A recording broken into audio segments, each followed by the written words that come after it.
Chains and Change, Life Under German Rule in Cameroon. Ngando, now a young man, watched the German flag flutter over the town.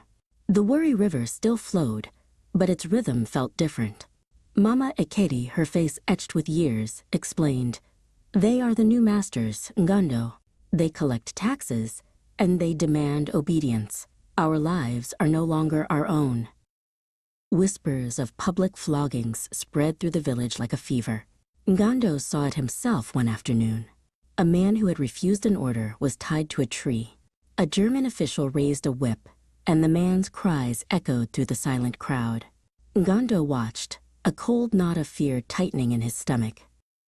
Young men were rounded up and forced to build roads and railways. They worked under the relentless sun, their bodies growing thin and weak. Many fell sick and never returned. Mama Ekedi shook her head, her voice heavy with sorrow. "They work as if we are slaves again," she said. German officials began to seize the most fertile land. Ngando watched as families were pushed from the farms they had worked for generations. Chiefs who resisted were fined so heavily they lost everything. The land, once a source of life, now felt like a curse. The soldiers brought a different kind of pain. Ngando saw a young woman, a friend from his childhood, weeping as a soldier took her away. Her family cried in silence, powerless to stop it. The village was filled with a new kind of sorrow, a quiet grief that had no words. Taxes and fines were a constant burden. Villagers were forced to pay in cash or with their precious farm produce. Those who could not pay were beaten or thrown into a small, dark prison.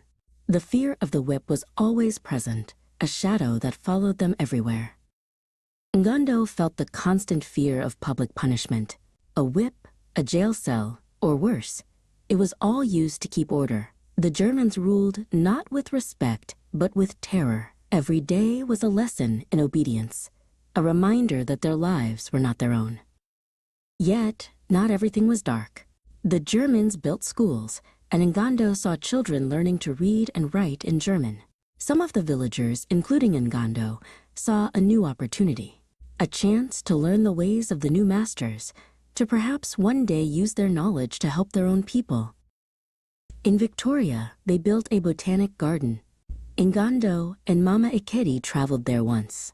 They marveled at the plants from around the world, though it felt foreign to them. The air was filled with the scent of strange flowers, and the sight of the carefully tended gardens was a stark contrast to the chaos and pain they had known.